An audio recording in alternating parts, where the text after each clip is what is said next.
Thanksgiving used to be my favorite holiday. No gifts, no pressure, just food and family. Or at least that's what it used to be. Before everything changed. Before the fake smiles, the passive jabs, and the secret I held onto for way too long. Because once I opened that box, I knew there was no closing it. But I wasn't always like this. My name's Colton, I'm 26, and for most of my life, I've played the role of the quiet one. The observer. The one who nods, shrugs, laughs politely, and lets things slide for the sake of peace. Especially when it came to my family. But this past Thanksgiving, let's just say the gloves came off, and not because it was cold. Growing up, I always felt like a background character in my own family. My older sister Jenna, golden child, honor roll, volleyball captain, the whole package. If she sneezed, it was adorable. If I got straight A's, silence. My parents, especially my mom, doted on her like she walked on clouds. And my dad? He mostly stayed quiet, sipping his beer, watching football, and occasionally mumbling, "Don't start drama." I learned early on that blending and kept me out of trouble. So that's what I did. I didn't resent Jenna, at least not at first. She was funny, confident, and honestly, pretty likable. But as we got older, something changed. Maybe it was the way she started mocking my interests. "You still play video games? Aren't you? Like 25. Or how she never missed a chance to remind everyone that I lived in a one-bedroom apartment while she and her fiancé, Daniel, had just bought a starter home in the suburbs. Every family gathering became a performance, and Jenna was always the star. I was just the guy holding the boom mic in the background. This year, our parents decided to do something special for Thanksgiving. No cooking at home. No mismatched Tupperware. No turkey that's slightly dry even after brining. Nope. They made reservations at this upscale country club restaurant that required jackets and had a literal harpist playing in the corner. I'll admit, it was impressive. White linen tablecloths, waiters with white gloves, and a buffet that looked like it had been curated by Gordon Ramsay himself. We were a group of 10, my parents, Jenna and Daniel, our two cousins from mom's side, their parents, Aunt Mel and Uncle Steve, and me.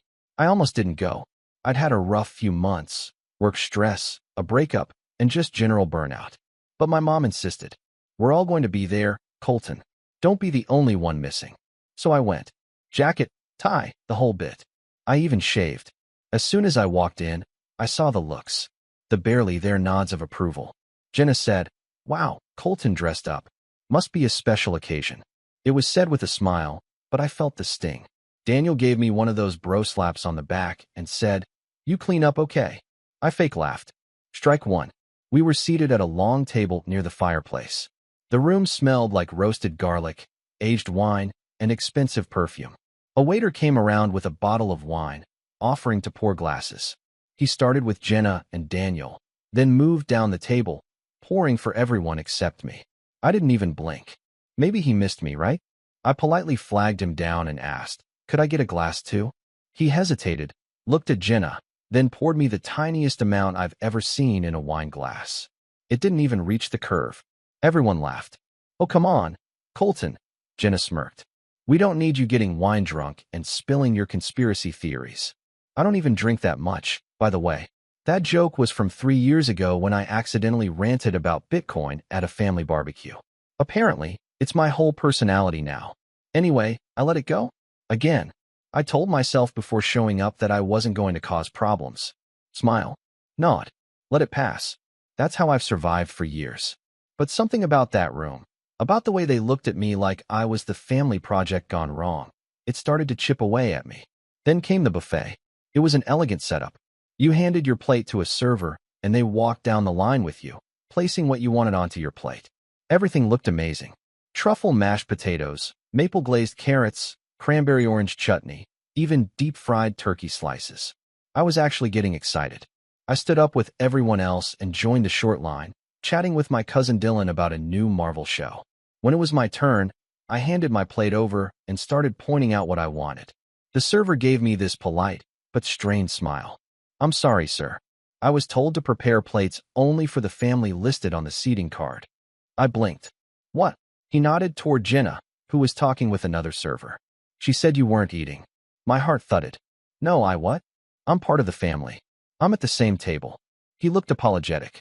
"I understand, sir, but I was instructed." Before I could say anything else, Jenna strolled over, arms crossed, fake innocent smile plastered on. Oh no, did we forget to tell you? Mom said you were on some new diet thing. Then she looked at the server. Sorry about the mix-up. He's just being dramatic. The server shrugged and handed me an empty plate. I stood there, holding it like an idiot. Everyone else got their food. I walked back to the table, still holding the plate. Empty. My mom chuckled as I sat down. You didn't want anything? And then, like she'd been waiting to deliver the punchline, she added, maybe you don't need the calories anyway. She said it lightly, like it was nothing, but it hit hard. My weight has fluctuated in the last year. Nothing crazy, but enough for me to be self-conscious about it. And she knew that. Daniel snorted into his wine. Jenna just smiled sweetly and said, we're just being honest, Colton. Honest. That word stuck with me. It tasted bitter, like burnt coffee. I looked around the table as they all dug into their plates. Talking, laughing, chewing. No one even seemed to care that I didn't have food. No one offered to get me a plate. It was like I wasn't even there. And that's when Uncle Steve raised his glass. To family, he said, a little tipsy already. To togetherness. And to honesty. May we always be honest with one another, even when it's not easy. Everyone murmured their agreement, glasses clinking. And that's when something inside me snapped. Not in an angry, shouting way. Not in a flip-the-table kind of way. No, it was quiet. Controlled. Cold. I picked up my untouched wine glass, stood slowly, and looked directly at Jenna's fiancé. Congrats on the engagement, I said, raising my glass. He looked confused, but smiled politely. Then I turned to Jenna, my voice still calm. Oh, and Jenna? You haven't seen everything yet, have you? Daniel, do you mind showing her your DMs with Emily? Silence. Pure, knife-cutting silence. Daniel's face turned white. Jenna blinked. What? She asked, her voice already sharpening. And then she turned to him. Daniel, what is he talking about? He opened his mouth, but nothing came out. That was the moment. The moment the entire evening. No years of swallowing things down, of letting them laugh, letting them talk over me, letting them treat me like a joke, came to a head. I stayed quiet, just sipped my wine, and watched everything start to unravel. And that was the best meal I never ate. For a few long seconds, nobody moved. The clinking of glasses, the hushed murmurs of side conversations, even the background harp music all seemed to disappear as Jenna stared at Daniel like she didn't even recognize him. Her fork hovered inches from her lips, a piece of turkey trembling on it. I watched her eyebrows knit together as if she were trying to process a foreign language. Daniel looked like a deer caught in headlights, eyes wide, lips parted, frozen in place. What DMs? Jenna asked, her voice tight, pitched with confusion and warning.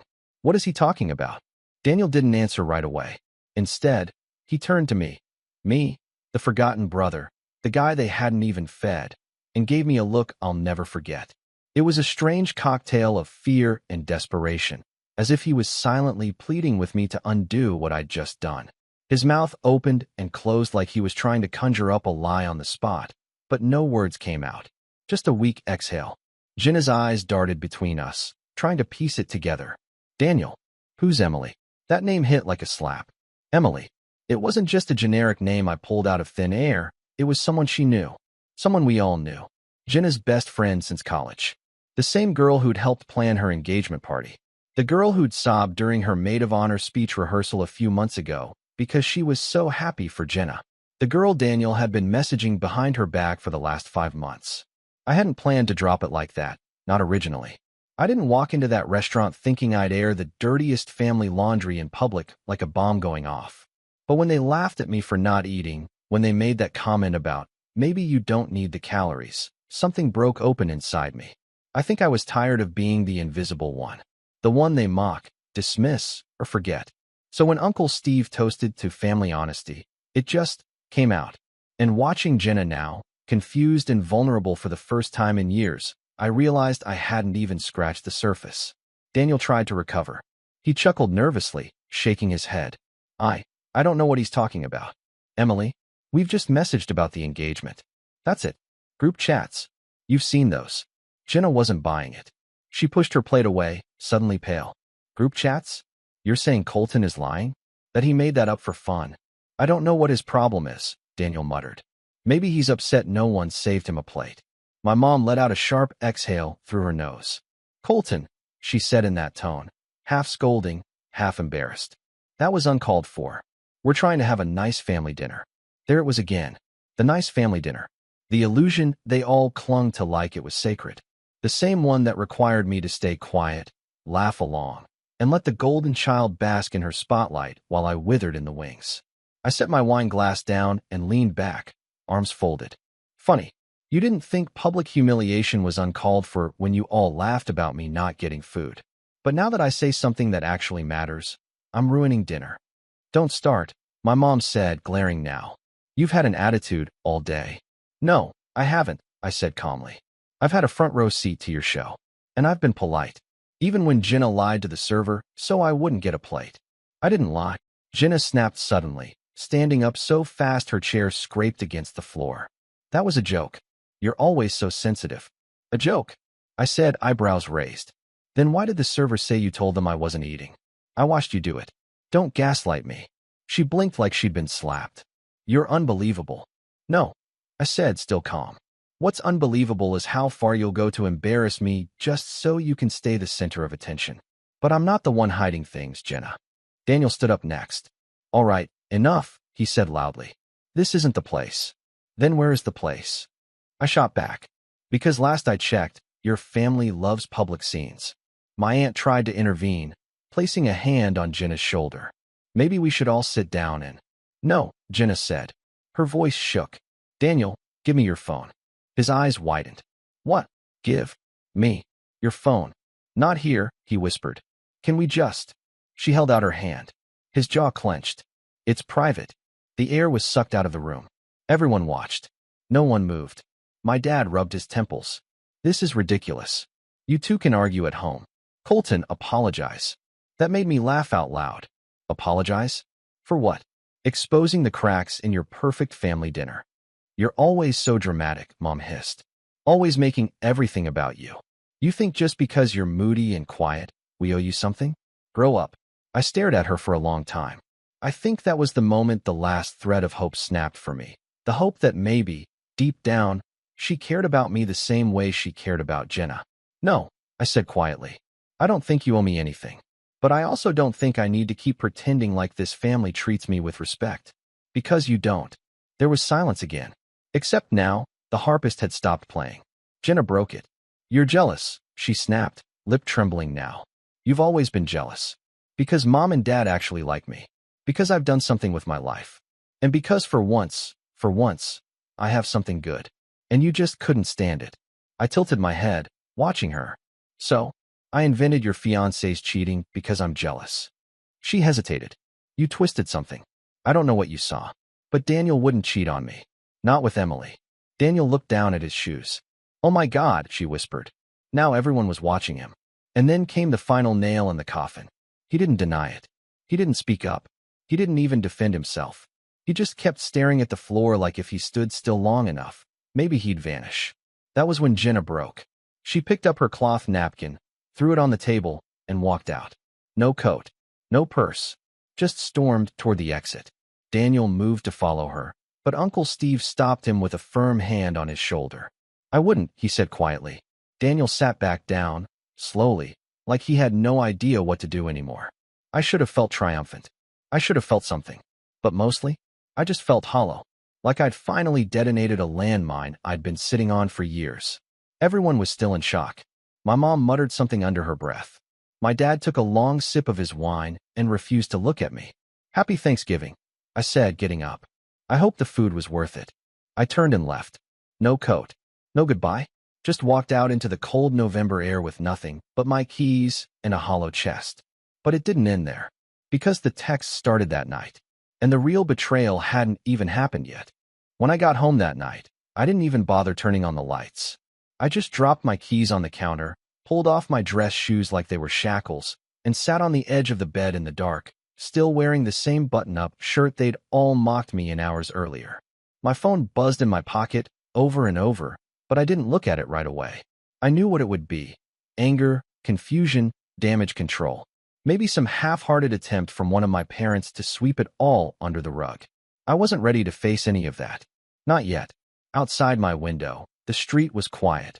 Dead leaves scraping along the pavement, a few porch lights still on, the faint whir of someone's heating unit kicking in down the block. It should have felt like peace. But all I felt was shame. Not because of what I'd done, but because of how loud I'd had to become just to be heard. That's what hit me the hardest. Not the confrontation, not the fallout, but the fact that it took a public detonation, an emotional ambush at a white tablecloth dinner, just to make anyone in my family acknowledge my existence. And even then, it wasn't about me. It was about Jenna. It was always about Jenna. When I finally checked my phone, I had 16 unread messages and 4 missed calls. The first text was from my mom. "Mom, you embarrassed everyone tonight. I hope you're happy." The second was shorter. "Dad, next time, stay home." The third hit different. "Jenna, I hate you. I hope that was worth it." And then there were a few from numbers I didn't recognize at first. Turns out one was Daniel, trying to play victim. "Daniel, you ruined my life, man. We were going to work through it. Why would you do that?" I didn't answer any of them. I turned my phone off, tossed it face down on my desk, and spent the next few hours just sitting, thinking, listening to the old radiator knock like it always did when the heat kicked in. Thanksgiving was over. But the fallout? That was just beginning. The days that followed were strangely quiet. I kept waiting for more backlash, but after that initial flood of messages, the silence set in. No apologies. No explanations. No acknowledgement that maybe, just maybe, I'd been right to speak up. It was like I'd been cut out completely. And for the first time in my life, I didn't rush to fix it.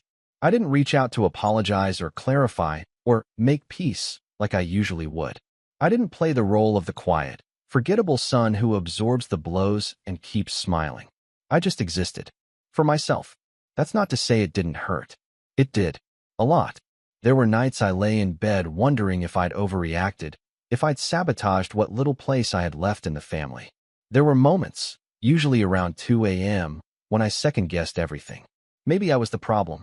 Maybe I was too sensitive, too bitter, too self-righteous. But then I'd remember the look on Jenna's face when she realized Daniel was guilty. I'd remember how none of them even offered me food that night. How they all laughed. How they always laughed. And I'd remind myself, I didn't burn that bridge. They lit the match. I just stopped pretending it wasn't on fire. About a week after the dinner, I decided to take time off work. Just a week. My boss was surprisingly supportive, probably because I'd rarely ever used PTO before.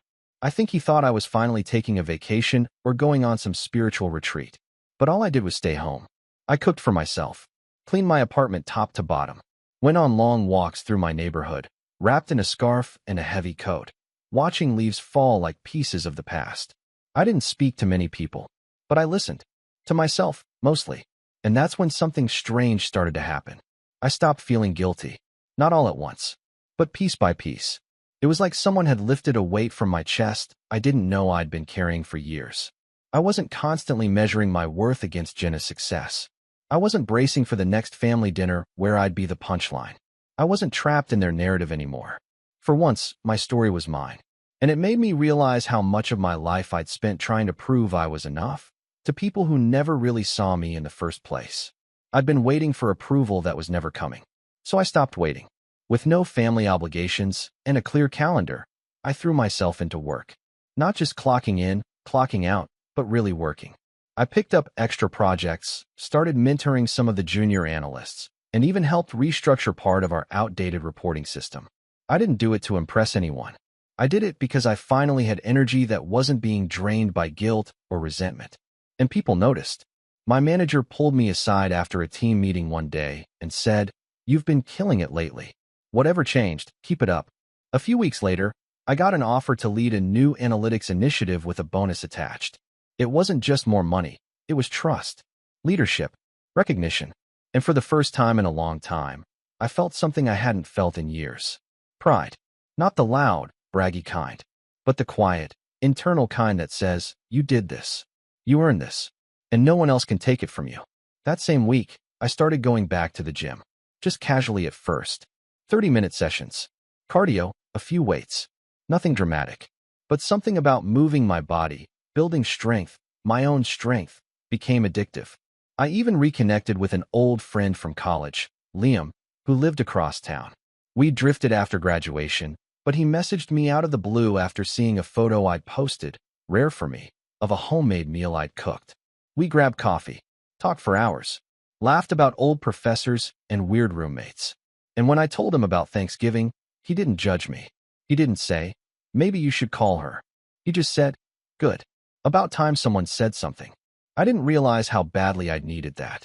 The real turning point, though, came when I got a call from Emily. Yes, that Emily. I almost didn't pick up when I saw her name. My stomach twisted with anxiety, unsure of what she wanted. But I answered. Colton.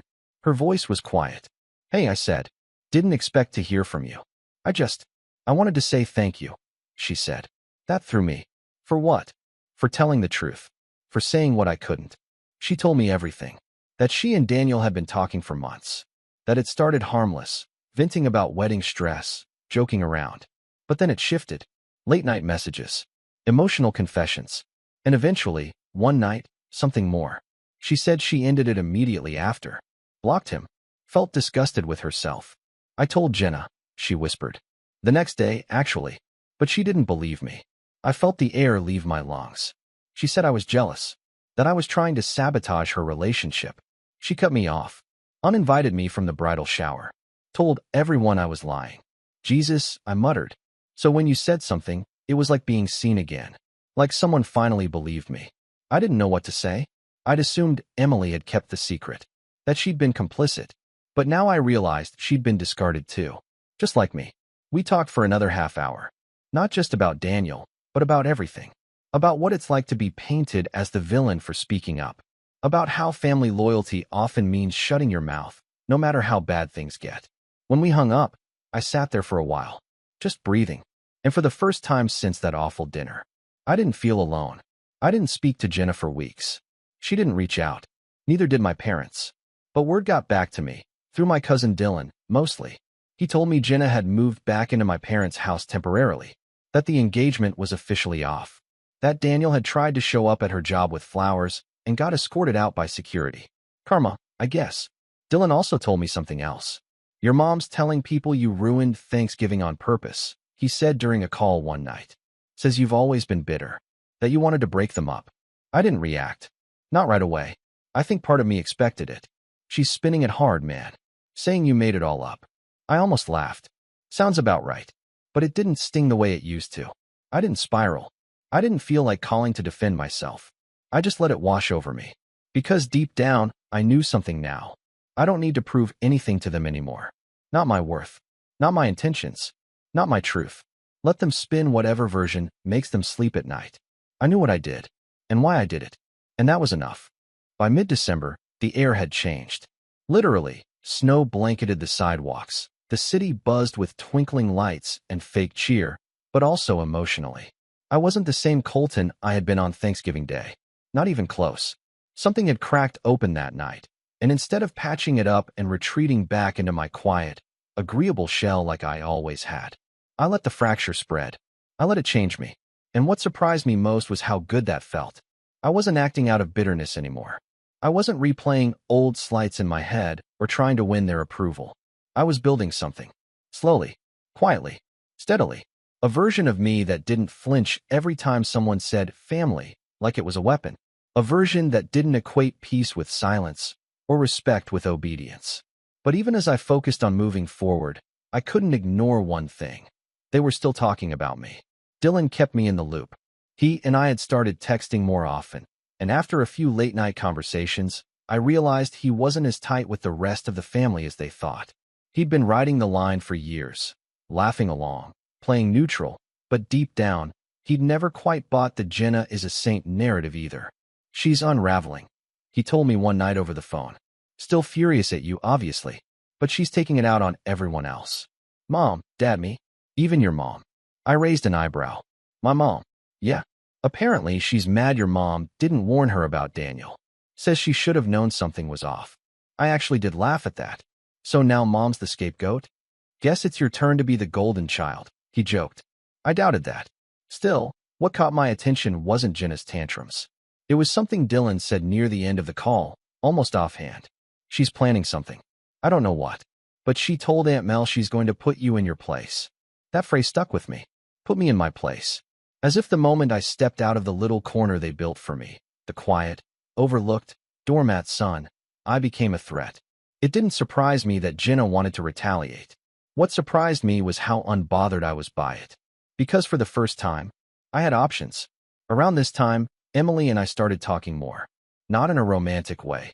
Just honest, real conversations between two people who had both been made to feel disposable by the same toxic circle. She'd moved back to her hometown temporarily, trying to recalibrate her life, and confessed she'd been in therapy for the first time since college. I realized I don't know how to say no, she admitted during one of our calls. Not to Jenna. Not to anyone. I let people walk all over me because I thought that's what being a good friend meant. I understood that better than I wanted to. We talked a lot about how manipulation can be dressed up as love, how families sometimes use guilt as currency, how Jenna was a master at both. She gets away with everything because no one wants to deal with the fallout, I said once. She's a tyrant in pearls, Emily replied dryly. But she cries when she doesn't get her way, and suddenly everyone's bending over backward to comfort her. She wasn't wrong. What started as shared venting turned into something more deliberate. We started comparing stories. Times Jenna twisted the truth, lied to cover her tracks, gaslit people when she was cornered. There were so many. And that's when Emily said something that made me sit up straight. She's still messaging Daniel. I blinked. Wait, what? Emily's voice tightened. He reached out again. Told me Jenna asked him to clear the air so you'd look like a liar. She wants him to say the messages were taken out of context. That I came on to him. She's rewriting the story. That didn't shock me. But it did clarify something. Jenna wasn't just angry. She was strategizing. She was going to try and flip the narrative. Make me the villain. Paint Emily as the jealous friend. And Daniel? He'd play along if it meant crawling back into Jenna's graces. It was the same script as always. Jenna controls the story, and anyone who questions it gets cast as the problem. Not this time. This time, I was going to write my own ending. I didn't want to fight dirty. That's never been my style. But if Jenna was going to try and torpedo my reputation, I wasn't going to sit back and take it either. I had something she didn't. Proof. And the one person who could back it all up? Emily. She still had the screenshots. The original messages.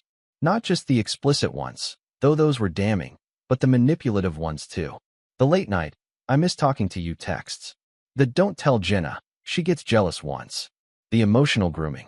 The breadcrumbing. I asked her, cautiously, if she'd ever consider making them public. She hesitated. I don't want to blow things up more than they already are. But if Jenna tries to smear either of us, yeah, I won't stay silent. That was all I needed to hear. I wasn't planning a scorched earth revenge plot. This wasn't about destroying Jenna. This was about protecting myself. And the way I saw it, if she wanted to play games with reputations, I needed to be ready to counter every lie with cold, hard evidence. So I started collecting receipts. I went back through years of texts, photos, group chats. Times she'd thrown me under the bus. Times she'd manipulated our parents. Times she'd humiliated me in front of relatives. I wasn't doing it to be petty. I was doing it to remember. To stop gaslighting myself. To build a map of the years I'd spent being invisible, minimized, mocked. I made a folder. Literally. Labeled it for when they lie. And I filled it. Not just with Emily's screenshots, but with my own voice. I started journaling. Recording voice notes. Documenting how their behavior had shaped me, hurt me, erased me. Not for revenge. For clarity. Because I'd spent most of my life doubting my own experiences. Telling myself it wasn't that bad. That I should be grateful I even had a family. But now I saw it clearly. And the more I saw, the less afraid I became. Then came the Christmas group chat. It popped up on a Wednesday afternoon. I was sitting at my desk when my phone buzzed and I saw it. Holiday dinner planning. Created by Mom. Members, me, Jenna, Dylan, Dad, Aunt Mel, Uncle Steve, cousins, etc. I actually laughed out loud. They really thought we could just sweep it all under the rug again. I didn't respond.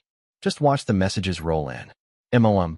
We'll be hosting this year since Jenna is staying with us for the holidays. MOM. Traditional dinner, 6 p.m. Please be on time. MOM. Everyone bring one dessert. Colton. Maybe something light this year? There it was. Even now, after everything, they still couldn't help themselves. A passive jab about my weight. A reminder that I wasn't really welcome. Jenna chimed in a few messages later. Jenna, let's keep this drama-free, okay? We've all had a rough few weeks. I think it's time we move on. I stared at that message for a long time. Move on. That's what abusers always want, isn't it? Not accountability. Not reflection. Just amnesia. Let's pretend the house fire was just a warm night. Let's pretend the lies were just jokes. Let's all play nice again so they can keep control. I wasn't going. But I wasn't going to just skip it either. Because if Jenna was trying to reclaim her image at Christmas dinner, I had a feeling she wouldn't stop there. She wanted me quiet. She wanted Emily erased. She wanted her spotlight back, polished and untouched. So I started writing something. Not a manifesto.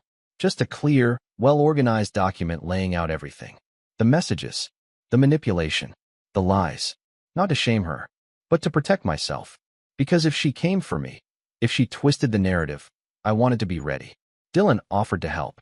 He'd been growing more and more disillusioned with the family dynamic, and even confessed that Jenna had tried to get him to talk to me and mediate things. She's trying to make me into her mouthpiece, he said, disgusted. I thanked him, but told him I didn't need mediation. I needed boundaries. I told him I wasn't coming to Christmas, that I wished him well, but I wasn't going to play the game anymore. And then, just in case, I sent him a backup of the file I created. If anything happens, I said, you'll know the truth. He promised he wouldn't share it unless necessary. But something told me we'd need it sooner than I thought. Because Jenna wasn't done yet. And this time, neither was I. The snow was coming down heavy on Christmas Eve. The kind of thick, sound-muffling flurry that made the entire world feel like it was holding its breath. From the window of my apartment, I could barely make out the cars on the street below. Just blurred headlights moving like ghosts behind a curtain of white. I had no decorations up. No tree. No scented candles or warm cocoa mugs or classic carols playing in the background. And for the first time in my adult life, I didn't feel bad about it. No guilt. No nagging voice in the back of my head telling me I was missing something important. I was exactly where I needed to be. Alone. Peaceful. Free. My phone buzzed at 6:04 p.m. Right on schedule. The Christmas dinner at my parents' house was officially underway. I didn't need to be there to know how it was going. I could picture it all in vivid detail. My mom flitting around the table, offering refills and passive-aggressive compliments. My dad already one glass of wine too deep. Jenna wearing something red and expensive, holding court with the ease of someone who thinks they've already won the war. I could also imagine the stories she was telling. How I'd gone off the rails. How Emily had made up everything because she was jealous. How Daniel had been emotionally manipulated by two unstable people. It was all predictable, all scripted. Jenna's specialty. But she'd miscalculated one very important thing. This time, I wasn't playing defense. This time, I brought my own story to tell. Dylan had texted me the day before, warning me that Jenna was planning something for the dinner. She wants to make a speech about family healing. Says she's going to clear the air and set the record straight. Translation: she was going to reframe Thanksgiving as some kind of hysterical overreaction and paint herself as the misunderstood peacemaker. She's already told half the cousins that Emily was in love with Daniel, Dylan added. She even told Aunt Mel that you were unwell lately, that you fabricated the whole thing because you're lonely. It didn't surprise me, but it did confirm what I already suspected. So I gave Dylan the green light. He'd offered a week earlier to share the file I'd compiled if it ever came to that. I told him to hold it. Wait, let Jenna show her hand first. Now she had. And the moment she opened her mouth to rewrite history in that dining room, he'd be ready. 6:27 p.m. I got a one-word text from Dylan. Now, my heart didn't pound. My hands didn't shake. I just opened my laptop, clicked on the folder labeled for when they lie, and double-checked that everything was there. Then I sent the email. One file. One message. Subject: let's be honest this time. 2. Family group email. Attachments: truth.pdf. Merry Christmas. Since Jenna's making a speech about honesty, I thought I'd contribute something of my own. No drama. No spin. Just receipts. Colton. And then, I logged out. I didn't wait for responses. I didn't refresh to check who'd opened it. I didn't brace for impact. Because I'd already survived the worst part. Being ignored, dismissed, and lied about for years. This wasn't revenge in the dramatic, movie-style way. This was reclamation. And I felt calm. Later that night, I turned my phone back on. The notifications were something. 17 texts. 4 missed calls. 3 voicemails. 2 new emails. But the one that stood out most was from Emily. Emily, holy crap, they're imploding. Dylan sent me screenshots. And boy, did he ever. The group chat had exploded after my email hit. First came the silence. Then Jenna's panicked reply. Jenna, are you kidding me? You seriously stored all this? What kind of psycho are you? Then my mom chimed in. MOM, this is disgusting, Colton. It's Christmas. And Dylan, bless him, finally spoke up. Dylan, no. What's disgusting is that he had to document this at all because no one ever believed him. Then the cousins joined in. One of them, Kayla, posted a screenshot of a text Jenna had sent her weeks ago, where she called Emily a pathetic homewrecker and accused me of being mentally unstable. Another cousin said, this makes way too much sense. Honestly, Jenna, this isn't the first time you've pulled something shady. Jenna went silent after that. And that silence? That was louder than anything she could have said. Later, I'd find out from Dylan that the fallout was nuclear. Uncle Steve and Aunt Mel left early. My dad didn't speak for most of the night. My mom spent the rest of dinner trying to play mediator, saying, let's not pick sides, to which Kayla replied, that's easy to say when you've always been on hers. And Jenna? Apparently, she left the table crying, said she was being ganged up on. No one followed her. No one comforted her. For once, the room didn't orbit around her meltdown. It just kept spinning without her. Over the next few days, the dust settled. I didn't hear from my parents. No apology. No outrage. Just radio silence. But I did get texts from 3 different cousins, all saying some version of the same thing. I'm sorry I didn't see it sooner. You didn't deserve how you were treated. Thank you for standing up for yourself. You inspired me. Those hit harder than I expected. So did the one from Dylan. Dylan, you didn't just change things for you, man. You changed the whole dynamic. For the first time ever, people are actually questioning the system we all grew up in. That made me pause. Because he was right. This wasn't just about a cheating fiancé or a bad Thanksgiving. It was about the quiet kid who never spoke up finally saying, enough. It was about the scapegoat setting the record straight. It was about truth, raw and inconvenient and powerful, finally getting its moment. I didn't hear from Jenna for a while, but eventually, she broke the silence. It came in the form of a message request on Instagram, of all places. Jenna, you think you won. Congrats. You humiliated me. I hope it was worth it. No apology. No remorse. Just another attempt to reframe the story. I didn't respond. Because there's no point trying to reason with someone who only sees themselves as the victim. Instead, I blocked her. And with that, the last chain was gone. By New Year's, I was a different man. Not because I'd burned bridges, but because I'd walked away from them. I started the year with new routines, new boundaries, and, for the first time, new self-respect. Emily and I kept in touch, and though we both agreed we weren't looking for anything romantic, the connection we shared was real, supportive, grounded. It reminded me that not all relationships had to be defined by old roles and unspoken rules. Some could be chosen, built, grown. I also started seeing a therapist, not because I was broken, but because I wanted to understand the patterns that had shaped me. I wanted to break them, not pass them on someday. And little by little, I found myself again. Not the Colton they tried to shape, but the Colton I'd hidden for years. The one who saw through the lies. The one who spoke truth. The one who, when finally pushed too far, rose. Not with fire and fury, but with calm, with clarity, with power. Months later, I ran into my mom at a grocery store, completely by accident. She looked older, tired. She hesitated when she saw me. Colton, she said quietly, like the name tasted foreign on her tongue. Hey, I said simply. She looked like she wanted to say something more, maybe even apologize.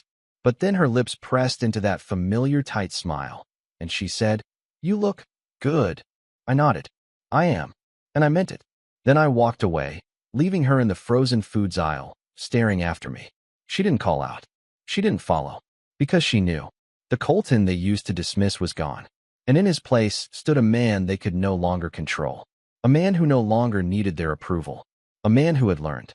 The best kind of revenge is living a life so full, so true, and so unapologetically your own, that they can't twist it.